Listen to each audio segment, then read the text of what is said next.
আসসালামু আলাইকুম। কেমন আছেন সবাই? আশা করি ভালো আছেন।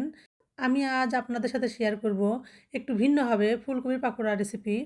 তো ১ম এখানে আমি ফুলকপিগুলোকে এভাবে পাতলা করে কেটে পরিষ্কার করে ধুয়ে তারপর পানি ঝরিয়ে নিয়েছি।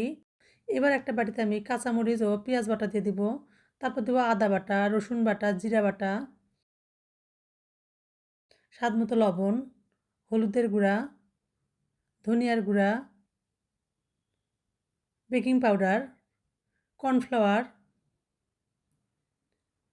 Chilli flakes. এবার এই সবগুলো উপকরণ হাত দিয়ে ভালোভাবে মেখে নিব।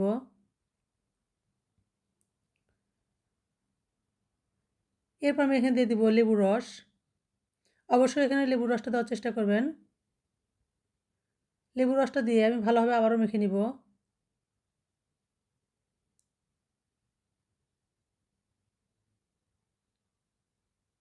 তো মশলাগুলো মেখে নেওয়া হয়ে গেলে এখানে আমি কালারটা সুন্দর হওয়ার জন্য একটু লাল মরিচের গুঁড়ো দিয়ে দিব।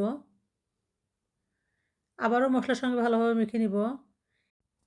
এবার এই মশলাগুলো ফুলকপির সঙ্গে ভালোভাবে মেখে নিব।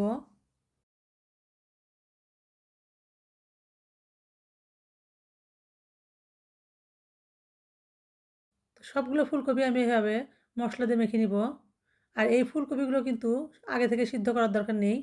এভাবে পাতলা করে কেটে নিলেই কিন্তু এটা ভাজার সময় সিদ্ধ হয়ে যাবে। এবার একটা প্যানে আমি পরিমাণ মতো সয়াবিন তেল দিয়ে দিব। তারপরে এই ফুলকপিগুলো দিয়ে মাঝারি আঁচে সুন্দর একটা কালার আসা পর্যন্ত উল্টে পাল্টে একদম মুচমুচে করে ভেজে নিব। আর অবশ্যই কিন্তু এটা মাঝারি আঁচে ভেজে নিতে হবে। তা না হলে কিন্তু উপর থেকে কালার চলে আসবে আর ভিতরে কিন্তু কাঁচাই থেকে যাবে। আর এটা মাঝারি আঁচে ভাজলে ফুলকপিগুলো সুন্দরভাবে সিদ্ধ হয়ে যাবে এটা। আর অবশ্যই মশলাগুলো মাখার সময় কর্নফ্লাওয়ারটা দিবেন।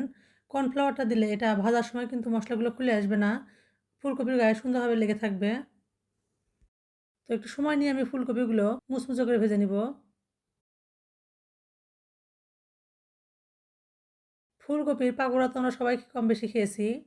তবে এভাবে একবার করে দেখবেন, অনেক মজা হয় খেতে। এটা আপনারা গরম ভাত অথবা বিকেলে চায়ের নাস্তায় রাখতে পারেন।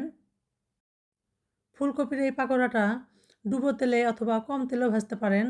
তবে এই পাকোড়াটা বানানোর সময় ঝালটা একটু বেশি করে দেওয়ার চেষ্টা করবেন। এটা ঝাল ঝাল হলে কিন্তু খেতে অনেক ভালো লাগে।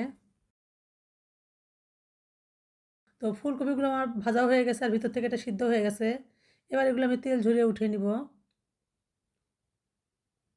তো দেখে হয়তো বুঝতেছেন কতটা সুন্দর হয়েছে। এটা কিন্তু গরম ভাতের সাথে খেতে অসম্ভব মজা লাগে। আপনারা এভাবে একবার তৈরি করে দেখবেন।